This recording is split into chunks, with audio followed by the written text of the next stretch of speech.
It's my pleasure to introduce the next speaker, Dr. Megan Smith. Dr. Smith has her PhD in child clinical and school psychology. She's a registered psychologist in Toronto. She has worked with diverse client populations in community, outpatient, residential, and inpatient settings at Youthdale Treatment Centers, the Toronto District School Board, the Center for very used to just saying our name, the Center for Addiction and Mental Health, CADDAC, and she also has her own private practice. Dr. Smith's areas of interest include ADHD and areas of functioning related to ADHD, sleep, diet, exercise, social skills, and executive functioning, as well as self-regulation, behavior, learning disabilities, autism, mood, anxiety disorders, and harm reduction strategies. Dr. Smith has presented for us several times at workshop, and she's always a great hit. Please help me welcome Dr. Megan Smith.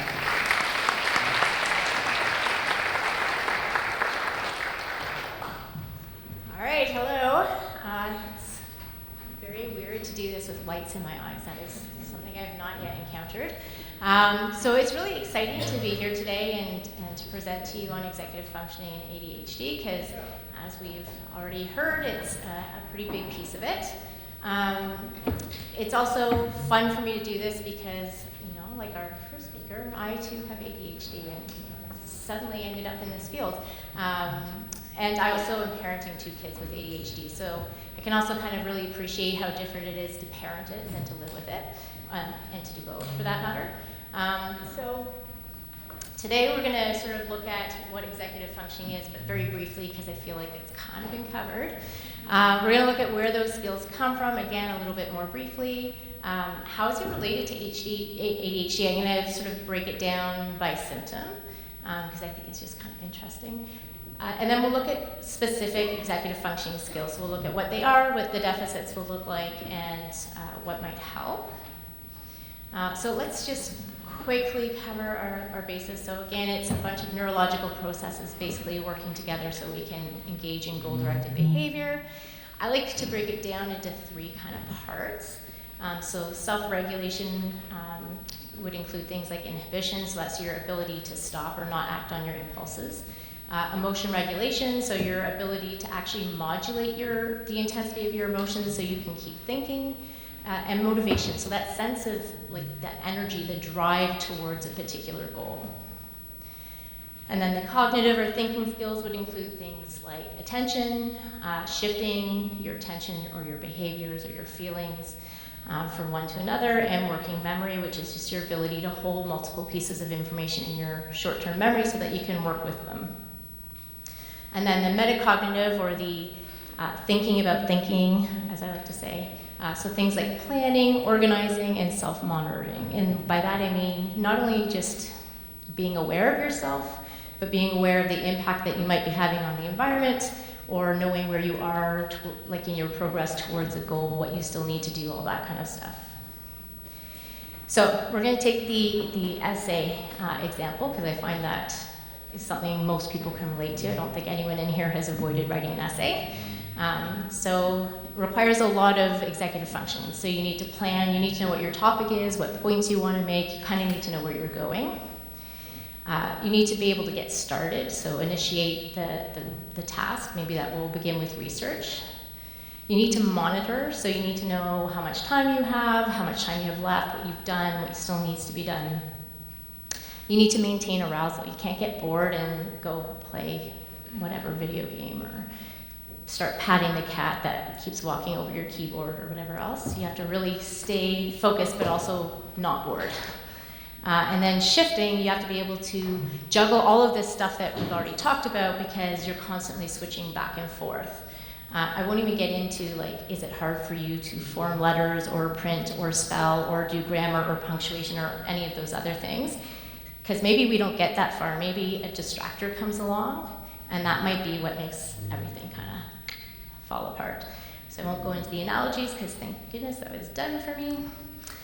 So executive functioning skills are highly genetic. In fact, I've seen ratings as high as 99%.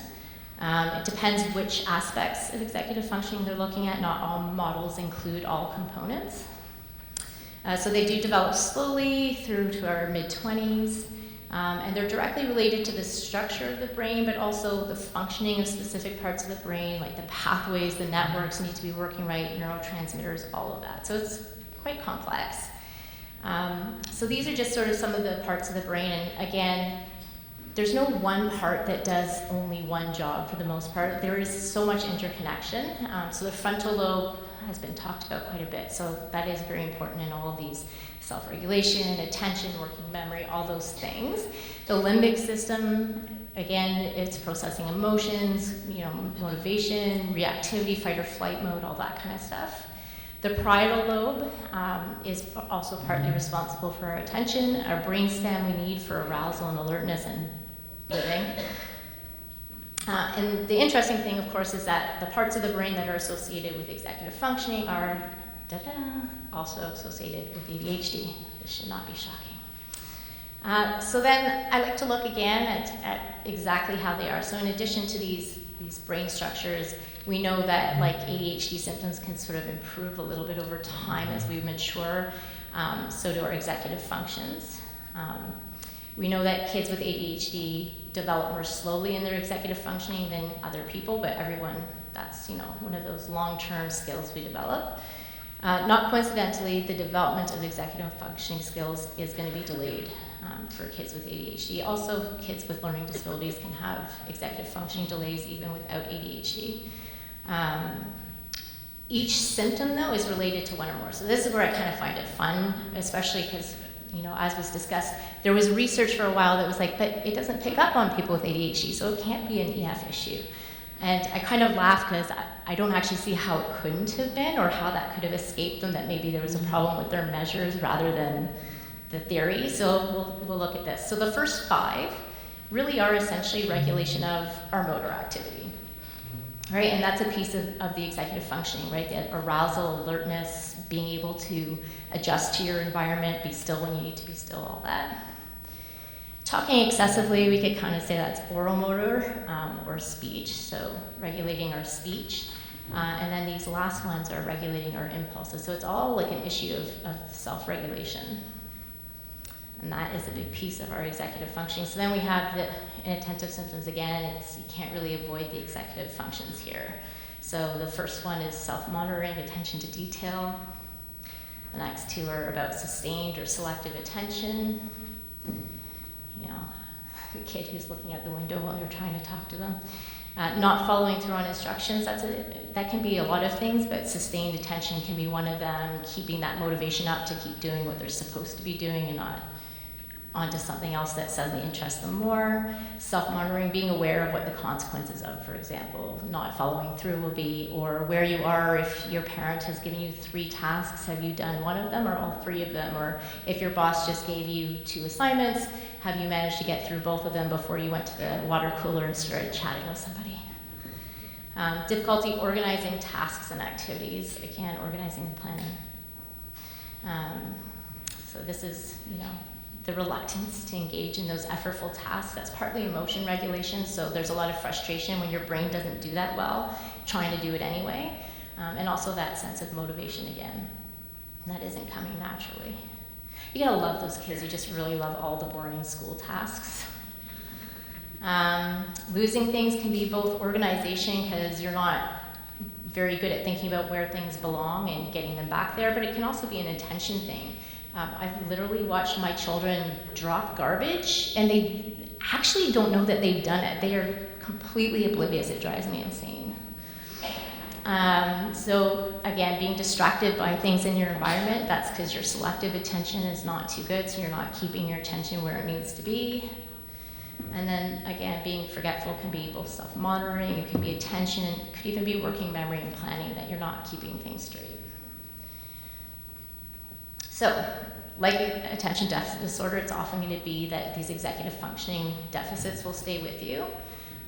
Which ones are more of an issue for you can change as you go through the stages of development. We know things like attention and organization and planning. Those are kind of like the hardcore ones that are really tough to get rid of. So when we're thinking about how to support people, it's really important that we remember that we're talking about a long-term process when we're talking about supporting someone's executive functioning. So you need a lot of support, practice, you need lots of strategies in place, and if you do have those things, and it's, certainly adults with ADHD can absolutely be successful and independent, but there will also be some people with ADHD where the level of the executive functioning impairments might be so severe that they really do genuinely need lifelong support. So I always say, please use a lot of caution before you go saying things like, but they're gonna have to learn to do this by themselves sooner or later, because it's ideal does not make it so, and we wouldn't say that to someone who's a reading disability. Yes, it's true that it would be incredibly difficult to get through life if you can't even read, street signs and that sort of thing, but there are kids who have reading disabilities that are so severe that they are not going to be remediated by adulthood, and they really won't have functional reading skills. And that's the same thing with executive functioning. There's going to be people who are so impaired that they may always need a high level of support. So I want to sort of touch on a bit of a vicious cycle that can happen with executive functioning. So each one is sort of in order. So we're going to look at just a few of them. So inhibitory control, emotion regulation, shifting and working memory. So an outcome of problems with inhibition would be behavior dysregulation. So you're not very in control of what you're doing. Emotion regulation can obviously lead to dysregulation. Shifting can lead to things like that kid who's very stubborn and someone who's very rigid in how they go about doing things. Maybe they're not very good at compromising other skills that require that shifting. And then working memory, so problems following rules and routines independently can be a big piece of that, or difficulty as, say, academic tasks get more complex, really being able to continue to do well in school because the level of executive functioning required just gets too high. So often when you see behavior dysregulation, you'll see punishment. It is very frequently frequent that they go hand in hand, unfortunately. Emotion dysregulation can also lead to punishment or coercion, like that attempt to just make the kids stuff those feelings in and please stop flailing all over the grocery store floor, whatever they're doing. That sort of rigid and stubbornness can definitely contribute to failure in a lot of areas because it means you're not able to adapt when you need to adapt. It makes it hard to get along with people. It can even just affect your mood because you can't shift away from negative thoughts and feelings. And then problems with rule following and following routines and all that it can go punishment, or it could be nagging, that constant nagging and sense of frustration people have trying to get that person to stay on track. So those environmental responses are not very positive, and I certainly see them all the time, and I don't believe that ADHD necessarily as a biological entity has to lead to other mental health problems if we have appropriate support. It could, there's definitely that genetic and neurobiological overlap, but I think with all of the additional social stressors that come from not getting understood and having the proper supports in place, it definitely increases the risk. So for example, if you don't have very good control of yourself, it's pretty easy to imagine that you're going to become anxious. You never know when you're going to get punished next. You never know when you're going to say something stupid. You never know when you're going to embarrass yourself or whatever else it is. So super easy to understand how anxiety can develop. Depression, feeling like things aren't going to get better and there's not really a lot you can do, and maybe your social relationships aren't so great, which can absolutely contribute to that isolation. And difficulty shifting can lead to rumination, which is a piece of depression. Anger. Who wouldn't be angry if they were repeatedly punished and no matter how hard they tried, it didn't seem to really stop the likelihood that they were going to get punished. And then poor relationships. So it's hard to have a positive relationship if someone doesn't get you and if you feel like you're being constantly judged or blamed. Those long-term outcomes are also associated with executive functioning. So anxiety and depression, we know they can impact executive functioning. Any kind of emotional dysregulation can, and having poor relationships contributes to a lot of those problems and also can repeat back to reducing your executive functioning. But it's kind of more complex than that, and these effects can go in pretty much all directions. So for example, the actual green box, the outcomes themselves could contribute to anxiety and depression, as we kind of talked about, as can the environmental responses from people around you. So it's not really one directional. All right, so now the juicy bits.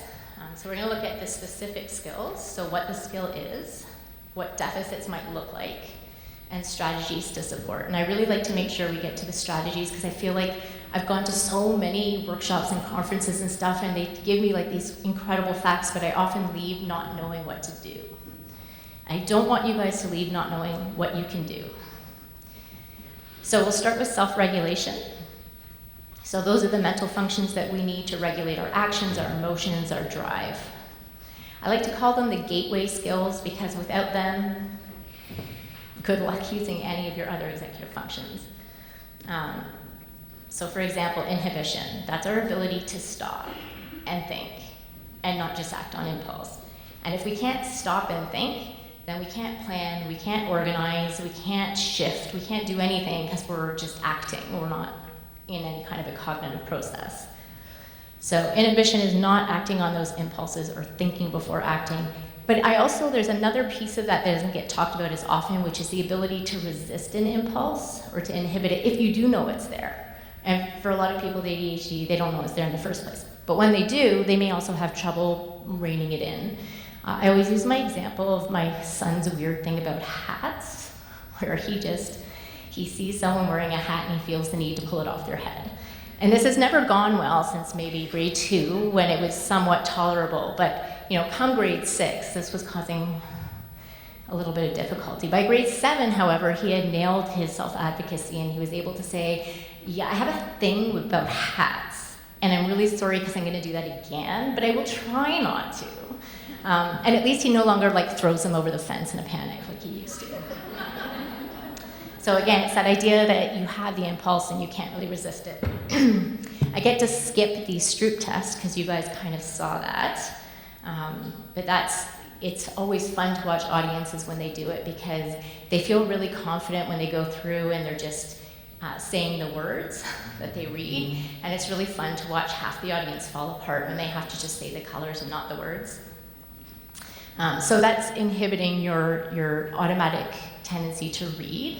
Interestingly enough, it doesn't work as well on people who have reading disabilities, because reading may not be automatic enough that that's not something they have to inhibit.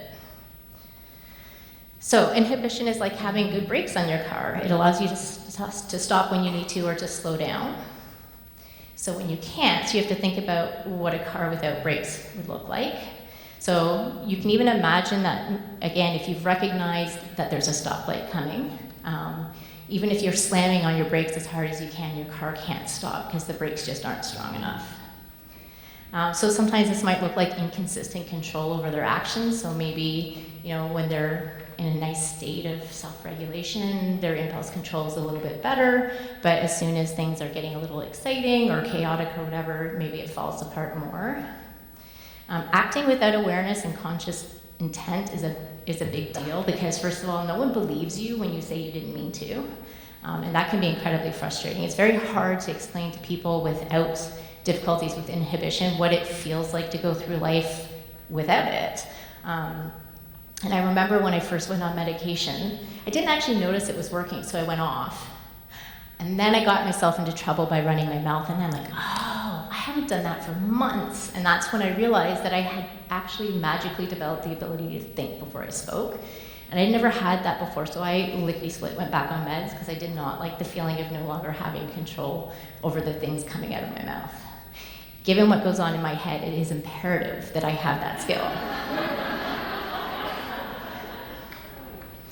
So saying and doing the wrong thing at the wrong time, it's like an affliction in and of itself.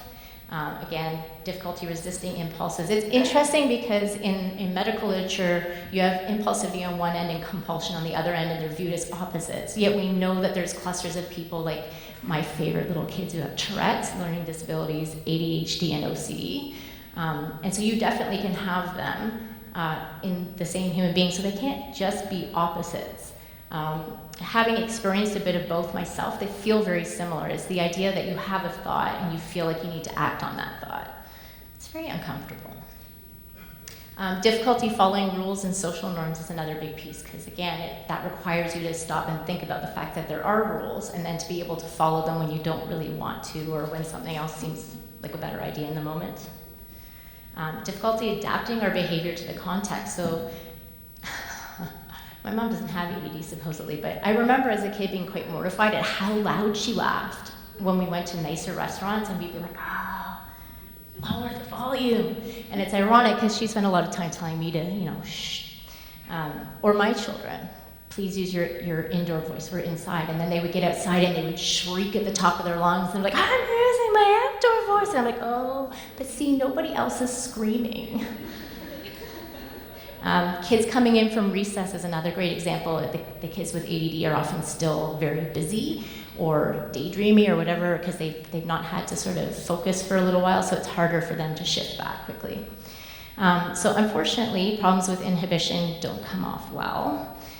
So people might be seen as annoying, inconsiderate, unempathetic, and that's a big mistake I don't want you guys to make, because there's a huge difference between caring about the impact you have on others and being able to control what you're doing. Being out of control, attention seeking. Oh, yeah, who likes that attention? All right, so what helps? Inhibition is a really, really tricky one to address because it's something that's supposed to kind of happen automatically. Like people who don't have ADHD, I understand, have an even easier time of it than people on a really effective medication. So the idea that you're thinking before you act and before you speak is so automatic and so natural to so many people that I think that's why it's so hard for people to truly accept that there are people who don't have control over that. But because it's so automatic, it is harder to really improve it. And I think, hopefully over time with all of this stuff around neuroplasticity and our ability to change our brains, maybe one day we'll have a better intervention for this. But in the meantime, I like to tell people to try to imagine, what would you do if someone had to drive like a car every day and it had bad brakes and there's no escaping it? What would help? So I think the biggest thing is predicting and preventing. So knowing when impulsivity gets you into the most trouble is really imperative. For me, I discovered yesterday, it's when I have to go to school board meetings where they're talking about really dumb things that make no sense, and I get really frustrated, and I feel the need to point out that something that has just been said is making no sense. And I always hope that someone else will do it first so I don't have to, but one of the ways I will cope then, and I've learned this from knowing this about myself, is to distract myself by working on something else while I'm kind of listening, in hopes that I'll be just distracted enough that I won't become like completely outraged and say the wrong thing. Although sometimes people appreciate it because they kind of wait for me to get around to saying what they don't want to say because, they've got those breaks going for them. Priming can also be really helpful. So that's telling people about the expectations right before they go into a situation, even though they do this maybe every single day, like recess, or walking through a hallway, or driving. So really putting the brain on alert that those are the rules you need to be thinking about right now as you're going about your business. So that can be super helpful, and I always recommend that you prime all the time for things where kids' impulsivity are likely to get them in trouble, and same for adults. You have to kind of take that on yourself, so hopefully you've got some self-awareness going for you. An example I use is, inexplicably, I did have to explain to my son when he was 5 that he could not put his fingers in other people's birthday cakes, and so I did that every time I sent him to a birthday party. Reducing stressors is a huge thing. So when we're stressed out, our limbic system takes over. It actually shuts down our prefrontal cortex that we need to think and solve problems and all that stuff and stop, right? So by reducing stressors, you'll improve their inhibition as much as it can be improved. It's kind of like, you can imagine, it's a range. So this is their top level of functionality. Other people's might be up here, theirs is here, and this is sort of like their lower level. And you kind of, by reducing stressors, you're keeping them closer to the top of what they're capable of. The other handy dandy thing about that is, it's different if you're not inhibiting aggression or anger and that kind of thing, because that's going to get you into a lot more trouble than if you're just like overcome with love. And that does happen. One of my children does kind of overdo the hugging with her friends, and so, and the lifting. She also used to lift her friends. She'd get really excited, and she'd have to squeeze them and lift them off their feet, and they'd be like, ah! But that didn't get her in trouble the same way it would have if she was really stressed out and felt like sort of all those aggressive impulses and couldn't hold those back. So it's kind of twofold there. You can help the biology, but you can also make the consequences of the inhibition less painful. Teach strategies for addressing problems that do arise. So again, that's that self-advocacy piece, letting kids know that they're going to need to learn to articulate to people that they have a disability that affects their ability to stop and think first, and what to say when inevitably someone says that that's not true or it's an excuse or whatever else. And that takes time, and hopefully that's a skill that they'll develop. It's also about fixing their mistakes. So, you know, if you've taken someone's hat off their head, maybe don't chuck it over the fence, maybe like give it back. Over practice can be really helpful too. So over practicing, what are the rules? How will we follow them? So if you have to speak kindly to someone, then what would that look like if you're angry? What does speaking kindly look like when you're angry? It could be saying, I'm really mad at you right now. That's an appropriate way of expressing that. Same with routines and strategies, just practice, practice, practice, practice. It's also important to remember that sometimes they can develop skills in a particular setting, but it doesn't tend to generalize. So if you've successfully managed to get them to raise their hand, say during carpet lessons, that doesn't mean that their impulsivity won't be wreaking havoc outside of that domain. Try not to punish for impulsivity. It's not going to change anything. It's like getting a traffic ticket for running the red light. Your brakes are still doomed to fail the next time. And that can lead to that sense of learned helplessness and giving up. Or in my case, deciding in grade 6 that I would just be naughty now because I was not good at being good. So I might as well try being good at being bad, which I was more successful at. It didn't serve me well, though. The other thing is to increase support. So, you know, if impulsivity is leading to aggression, for example, punishing them for hitting is unlikely to result in them not hitting again, and it may mean that you need to just keep close proximity to that child in situations where they're more likely to act out aggressively, or to increase supports. So that's important to keep in mind. So we'll look at emotion regulation. So it's not about suppressing your emotions, it's about being able to modulate them, so to make them less intense so that they don't become so intense that you're no longer able to think and solve problems and that kind of stuff. So for those of you who do know the zones of regulation, it's the ability to make sure you're not going past the yellow zone. And so again, the idea is to prevent the limbic system from hijacking your executive functioning. So I do have a video here. I like the way he explains it, so we'll see if this works. One of the most rewarding experiences for me has been to study brain science and apply it to the experience of parenting. And the hand model of the brain that I use to teach parents is very useful to understand that. So if you take your thumb and put it in the middle of your palm, put your fingers over the top. Okay, that's not gonna work. But I don't know why I can't. I don't know why I can't make it go away there. I did. I've exited like all my windows here, which worked at home connected to a TV, but apparently is not gonna work here. But I can do this. So we have your brainstem here, the spine, the brain stem, and then in the lower parts of your brain you have the limbic system, lower to mid. And this is where we process emotions. This is the part of our brain that when activated contributes to fight or flight. And then over top of that you have the cortex. And the prefrontal cortex, which is the front of your brain, is the part that we use for a lot of our executive functionings, like the inhibition, the thinking, the planning, the problem solving, all that kind of stuff. So the idea of the flip your lid is that when our limbic system gets too aroused and too intense, it causes our prefrontal cortex to go offline. So we can no longer process language properly or think, we can't stop ourselves, we can't regulate our emotions. We're kind of at the mercy of this more, older part of our brain. Now I have to get back in there and join you guys back on this. All right. So, keeping that in mind, problems with emotion regulation is you're often going to see people who have quicker, stronger emotional reactions. Again, they're flipping their lid more frequently. Difficulty using effective strategies to manage emotions, because again, that requires a lot of executive function they don't have, plus they may have a flip lid. They may not respond well to attempts to help. It really varies from person to person. I work with a lot of parents, and it's so interesting to see the range of what might be helpful or unhelpful. So for some kids, giving them a hug or offering to give them a massage or tickling them, anything that's like a physical distraction can be calming. Whereas with other kids, if you try to touch them, good luck to you.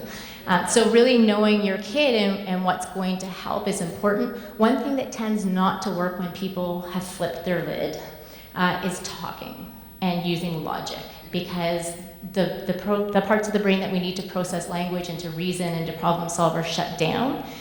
It's also when you're more likely to have like the expletives on the menu, because their language processing isn't good enough for them to come up with something better. It's not actually just to make people mad. There may also be an escalation if you're attempting to control them. So unfortunately that happens sometimes. I've seen it in schools where a kid starts to escalate, and instead of giving them a moment, it's, okay, everybody has to leave the classroom now, and that itself is like dousing the kid in gasoline and setting them on fire. Like it's so instant, that reaction. So trying to control people who are feeling fight or flighty, not usually that helpful. Difficulty coping with environmental demands. So maybe they're really tough to deal with during transitions. They're all over the place. They're not able to follow those routines because there's just too much going on.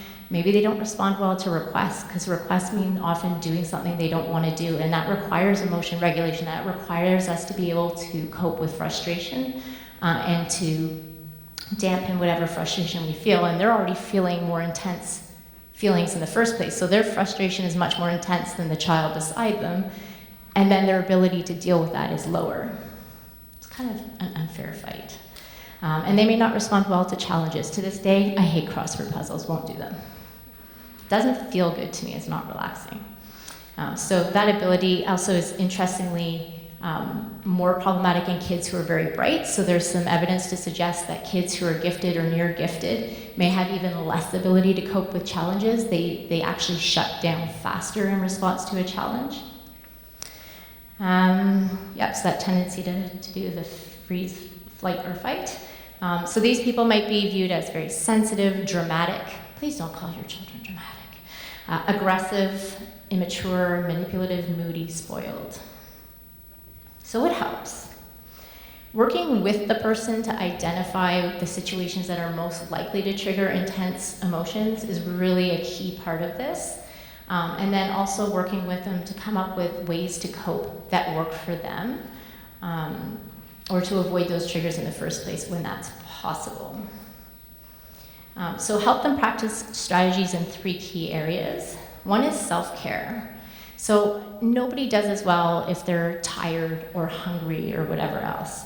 But people with ADHD and people with problems with self-regulation do extra poorly because they're already at a disadvantage. It's already harder for them. So they need a lot more energy to engage these skills successfully, which means they fall apart with a lot less provocation. So teaching people the importance of good sleep and good eating, good exercise habits and that kind of thing, and really helping draw their attention nicely to the impact of not taking care of those things can be really helpful. And I always like to do it in less of an I told you so way and in more of a, so how's this going? You seem to be having a rough time. Do you think it might be related to, this, that, or the other thing? Stress tolerance. So that's like a cluster of skills that allow us to tolerate intense, uncomfortable emotions. So that could be things like distracting. It gives your brain a break from the problem so that your nervous system can sort of soothe itself.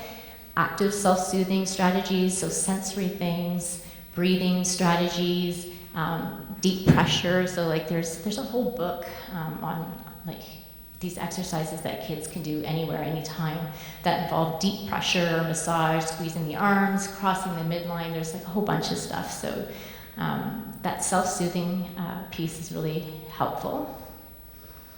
Effective communication and relationships. So there's something to be said for walking that fine line between when is your child saying they can't handle it because maybe they could, but it's going to require too much effort, versus when are they like actually about to completely fall apart because they really genuinely can't handle it. And I think having good relationships, that can be true for adults too. Having a spouse who kind of gets you and knows when you're really getting to your limit, and being able to communicate effectively about how to handle that is really critical. Providing co-regulation is a really important piece. So co-regulation is kind of when you're doing the self-regulation pieces for somebody. So that would be recognizing that there's some stress happening, and then providing some regulation support. Right, it's in the other one. So to give you some examples of what that might look like, I've worked with a child who has multiple disabilities that impact on self-regulation and executive functioning, and ADHD is a piece of that. And so her parents have learned that there are certain things that are particularly helpful for her. So one is deep pressure. So if she's willing, they'll like give her hugs, or they'll massage her hands or her arms. If she's not willing to have them anywhere near her, they've taught her to do that herself. They'll also turn down the lights, and they'll put on some music that tends to make her feel happy. And then she has a distress tolerance box, which has a bunch of materials like photos of her old reading buddy that make her happy, things that distract her like little puzzles and stuff, and then soothing scents and toys and stuff. So that's how they help her co-regulate. Motivation. So motivation is not just your desire to do something. It's actually like a sense of drive, and it's neurobiological in origin. It's not something that we can just conjure up. It's not a positive personality trait. It's you're born with it and you're really, really lucky, or you're not so lucky. It's strongly mediated by those reward pathways and neurotransmitters, so we can only really manipulate them artificially for so long. So problems might look like difficulty getting started and maintaining effort, difficulty accepting challenges, a reduced sense of reward when goals are met, being easily sidetracked by short-term desires, lack of ambition, so they don't have a sense of what they want to work towards, let alone the ability to like actually motivate themselves to do those steps that might not be as fun that we need to do to get there. So people who have difficulty with motivation are often described as lazy, apathetic, unconcerned, that sort of thing. So one of the things that really helps is to draw on something that's an area of interest. So again, this morning we already sort of talked a bit about how the brain lights up differently when we're interested in a task. That's really key. If you want their brain turned on, you kind of have to flip the switch, and interest is a key way of doing that. Making things into games is obviously not helpful with teenagers or adults, but it certainly can be effective with younger kids. Altering your environment to get your dopamine pumping. So if someone is studying, it may actually be helpful for them to crank up their music really loudly, because that will get them sort of feeling stimulated.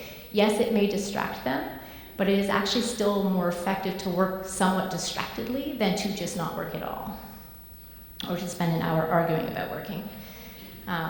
Frequent movement breaks, especially for exercise. So it should be fun, but it should also hopefully get your heart pumping. Build in those physical releases. So for example, you can get exercise bikes that are desks, or any number of things. Now you can actually just get the pedals off Amazon and like shove them under a desk. Alter the environment to reduce other stressors. So think about the 5 senses and look for things that might be grating on somebody with ADHD. Build self-awareness and goal-focused thinking. So one of the things I've noticed seems really consistent with people with ADHD is anticipatory anxiety. So thinking about what needs to get done is enough to send a lot of people with ADHD either running for the hills or into complete meltdowns, depending on their style. So one of the things that can help with that is if you have someone think about the task and rate their level of anxiety, then have them rate it again when they're doing it, and then have them rate it again when they're done. And hopefully over time, a very clear message is there, which is, right, it's actually easier to do it than to think about doing it. And then the key is to try to do it so automatically that you don't actually get stuck in the thinking in the first place. Make use of collaborative problem solving or collaborative proactive solutions. So Dr. Ross Green's work is incredibly helpful, I find, and it helps for addressing these ongoing areas of difficulty with another human being. If you need to use incentives to start a habit, sure. I mean, who doesn't like to get stuff for doing stuff they don't want to do?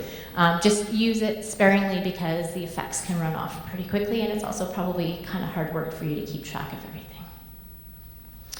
So we'll look at the cognitive skills. So these are the mental functions required for thinking, learning, remembering, and reasoning. So I'm assuming everyone knows what attention is. Are people aware of like the different types of attention, selective attention, sustained attention, divided attention? Or is it intuitive? Or do you want me to go through it? Okay, so selective attention is when you're specifically focusing your attention on one or two things that you're supposed to.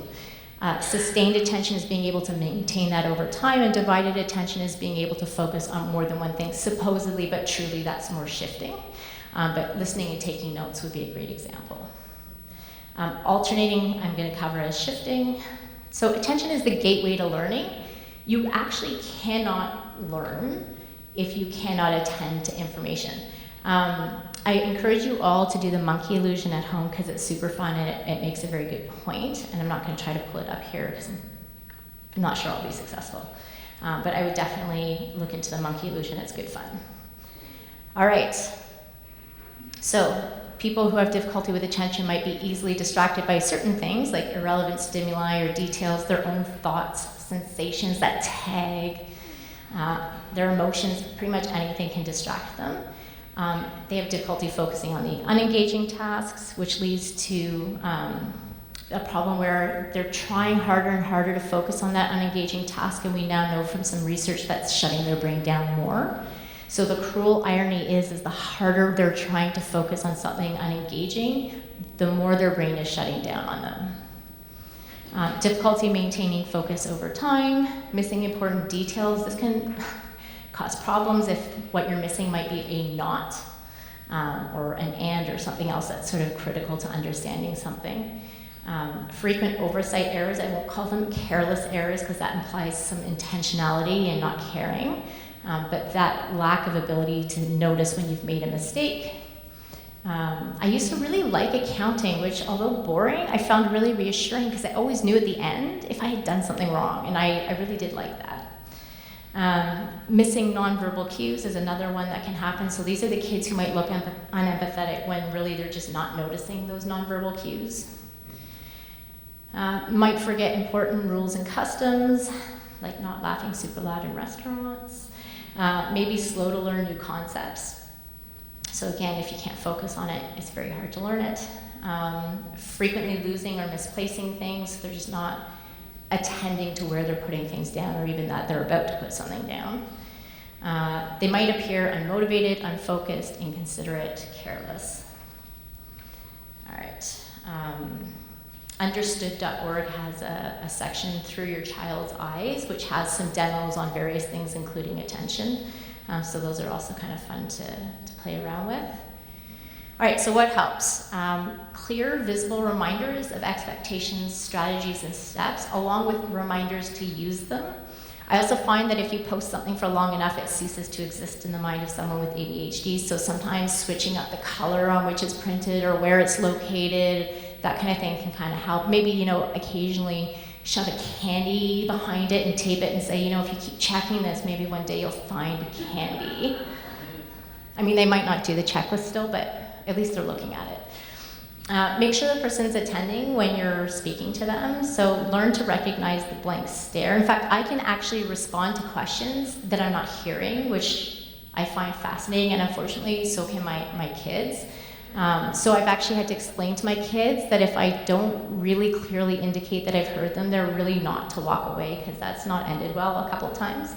Where like, where did my kids go? And then someone's like, they told you they were going over there. And I'm like, oh, great. Did I say yes to that? Oh, okay. So kids can do that too, and they can also parrot back an impressive amount of information if they have a really good short-term memory without even actually registering it. Ask them to repeat back in their own words. That requires a bit more processing. Check on them early on. So if you're giving them a job or something and it requires multiple steps, well, first of all, that might be a mistake on your part. But if they can sometimes do it, okay. But go check in on them after a few minutes to see if they're actually on target and still focused. You can foster independence, so you can have people choose an app that can give them reminders. You can give them checklists for transitions and routines that eventually they might be able to do independently, although they may not start out that way. And when problems reoccur, try to manage your own frustration. I know my daughter's gotten quite adept at saying, "But Mommy, remember, I don't mean to lose all those things," because it can be like multiple sweaters and multiple pairs of mitts and multiple hats and her library book, like all in a course of 3 days. It's quite impressive. So shifting is another piece. So that's shifting either your focus or the course of action that you're on, or even your emotions, so getting out of that negative mood. It allows us to adapt, be flexible, and multitask. So here's one that is not requiring the internet. So I want you guys to really loudly, so I can hear you all, start reciting letters and numbers in sequential order. So you're going to say A1, B2, C3, D4. You're going to keep doing that, alternating between the letters and the numbers, but when I say backwards, you're going to start going in reverse order. Okay? Is everyone ready? All right, go for it. A1.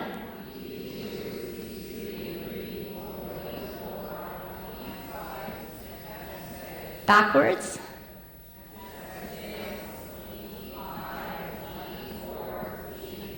Forwards.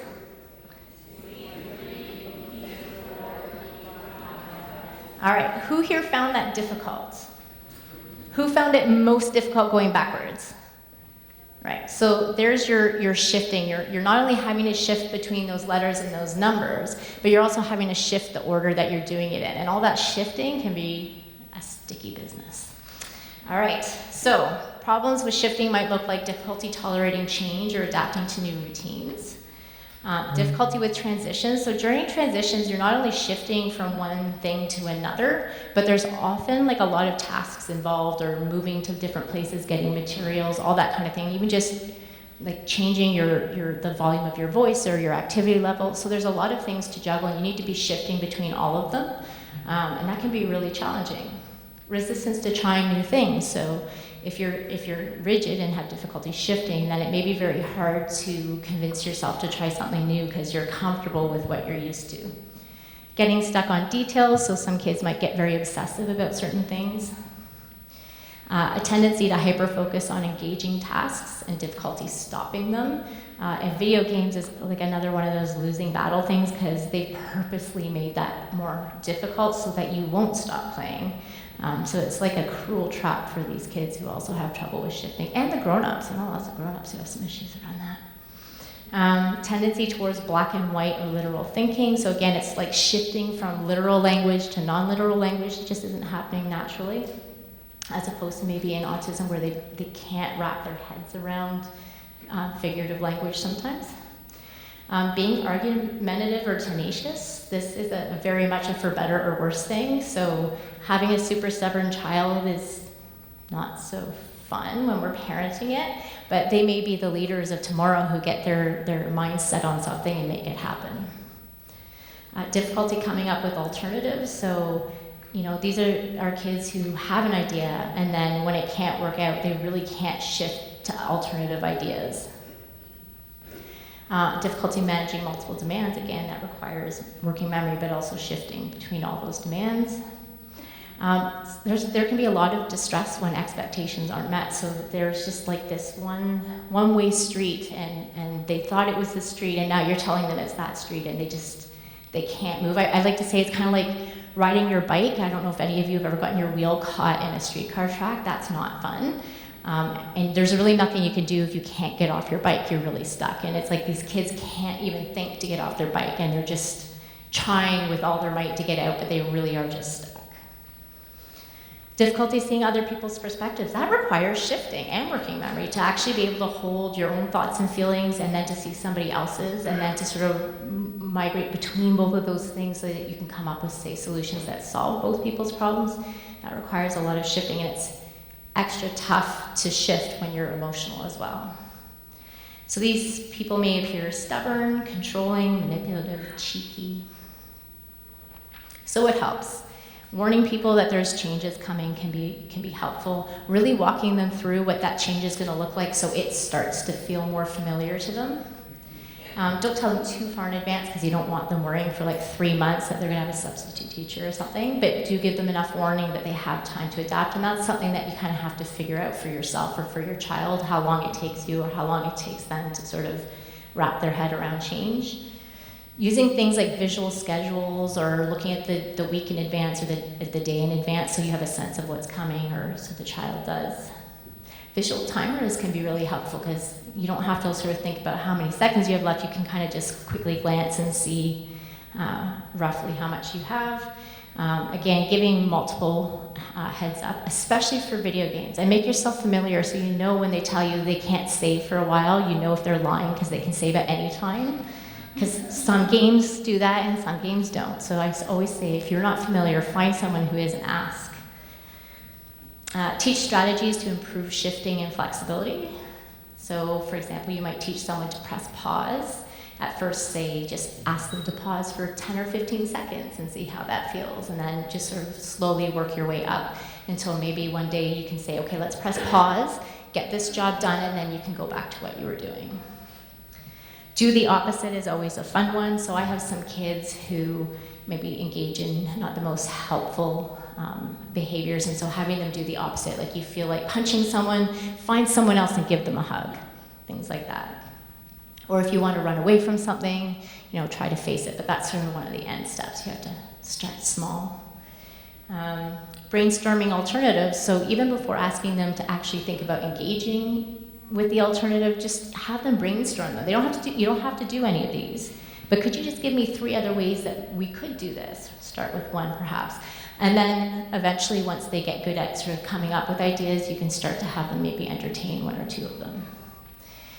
Play games that require frequent shifting. There's a game called Go Splits, which I hate because it requires shifting between 2 sets of rules depending on what's in a picture. Drives me nuts, but the nice thing about this, if you have kids with ADHD, is kids tend to do this better. So if it kind of levels the playing field. As you get older, you're not so good at that game. Start small, so increase challenges slowly and really try to track and celebrate success. So, sometimes I like to say, write a list of where you guys are at and what your biggest concerns are and how often you're seeing them and how concerning they are, and then check in again after you've been doing something for a while and see if it's better.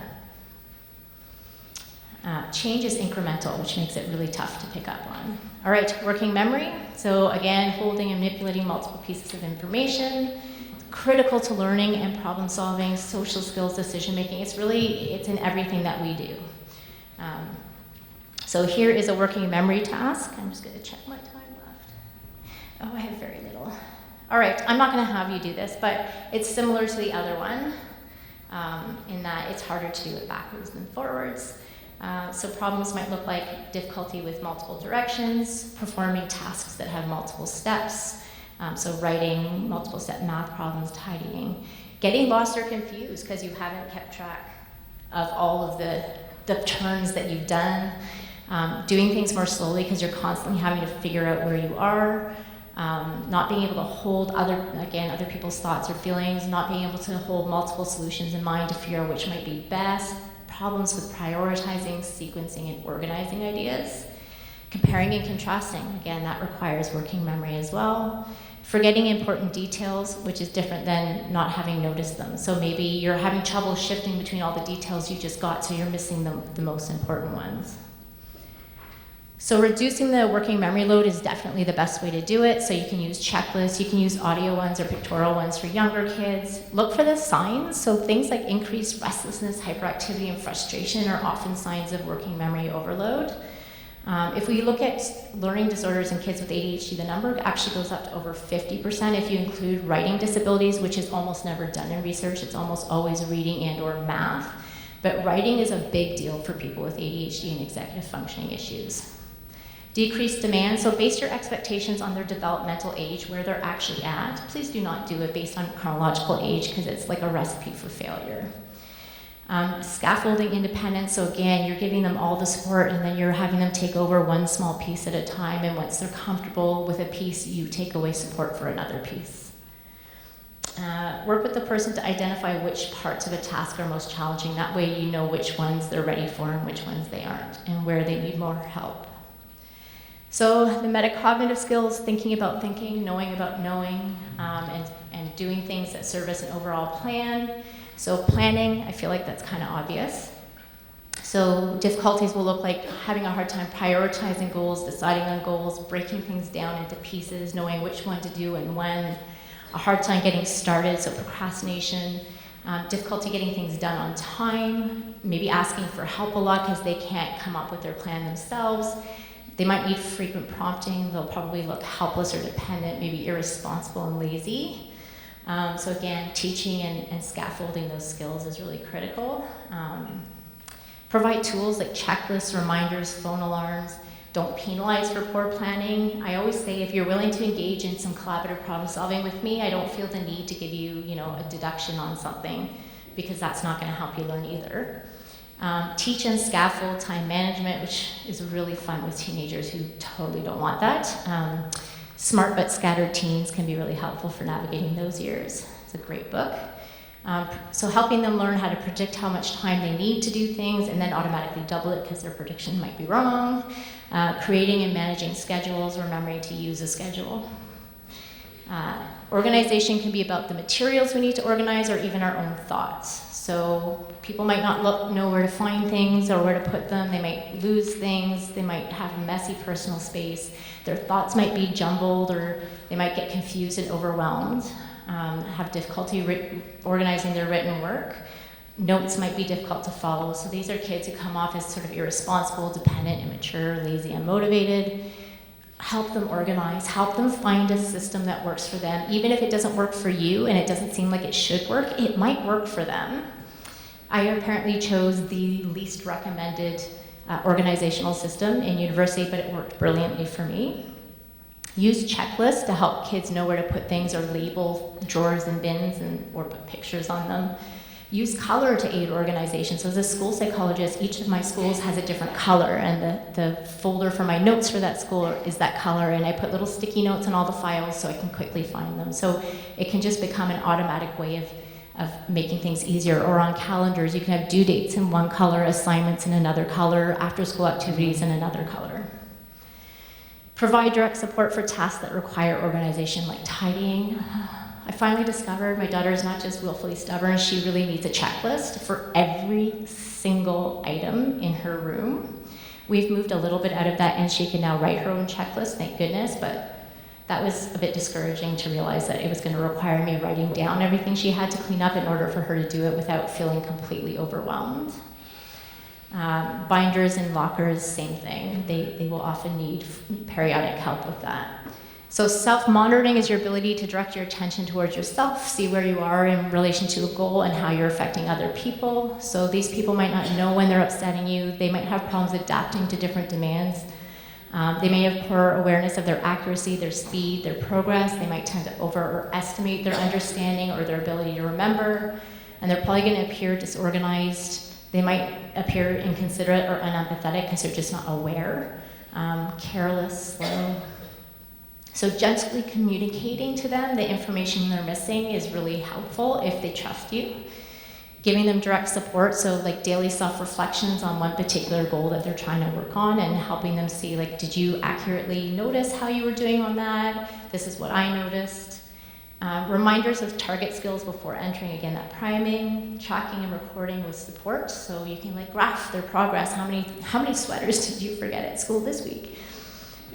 Tools like visual timers and checklists, again, all of those things. Nonverbal prompts. You can even buy bracelets that vibrate periodically to let you check in if you're paying attention, although I quickly desensitize to that and don't notice it.